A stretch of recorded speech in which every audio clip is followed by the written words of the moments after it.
Hey everyone, I'm Alyssa Ramos from Alyssa Travel Movie, and as a full-time solo female traveler, I get asked a lot of questions, namely about my dating life. Cue the hashtag forever alone. I would say that it's not impossible to date, but at the same time, trying to date someone from home makes it really tough. In fact, I've gotten dumped several times, including recently, because I'm never home. The last time I got dumped for traveling too much, I was already in Barcelona, and so I decided, well, instead of going home and chasing after him, maybe I'll see if there's any other guys out there that do like to travel. So I went and played Tinder around the world in 3 countries, and I went on 3 dates, 3 different guys. Check it out.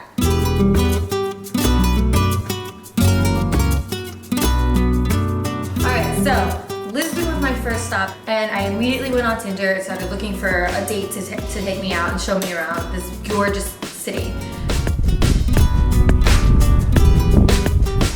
One guy that I chose, he's actually a photographer, professional photographer, and he speaks English and Spanish, which was great.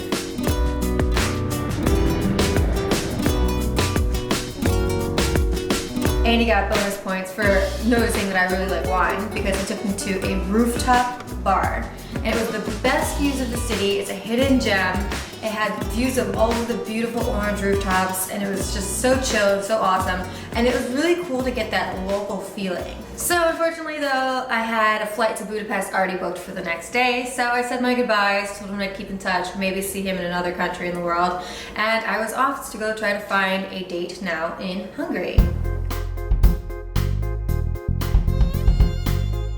So as soon as I landed, I ended up finding a guy who wanted to meet up right away. He's a student there studying, and he was younger than me, which is fine because that means I get to act immature, which I love doing. And I made plans to go to, of course, his recommendation, the famous bar street that they have there in Budapest. What do you think? Yeah, perfect. Right. Oh, let's go. Ladies first.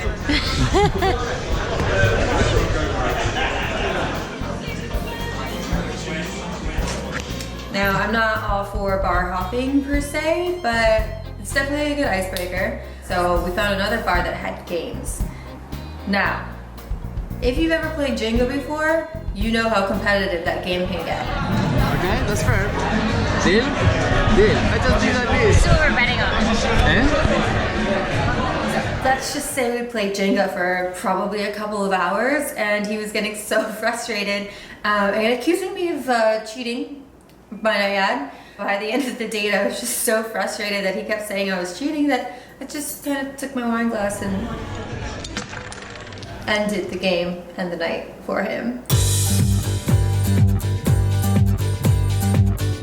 Then I was off to Bratislava, Slovakia, where I was fully intending on hopping around to all the different Christmas markets with a cute guy on my arm. Just needed to find one first. Thankfully, there's Tinder. So I went through a bunch of very eligible options. Finally, I found a guy who was willing to take a study break from his medical school and meet me out to show me one of the Christmas markets. Now, this guy is a true character. His name was Christoph, and I could just tell as soon as he walked up that he was going to be a lot of fun. Accomplices, my partner in crime, Alyssa.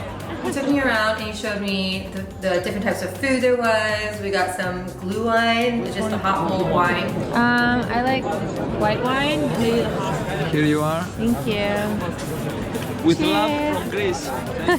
Do widzenia. He wanted to chat further, so we found a cozy little wine bar and talked about him and his life and things like that. Cheers from the beautiful Bratislava. Very interesting guy, had a lot to say. He's, of course, in med school, so I don't think he will be traveling with me anytime soon. So yeah, the conclusion of my little Tinder around the world experiment is that there are guys out there all over the world that could be your true soulmate, and even if they're not, they're still really fun to hang out with and have friends with, especially if you're a solo traveler like I am.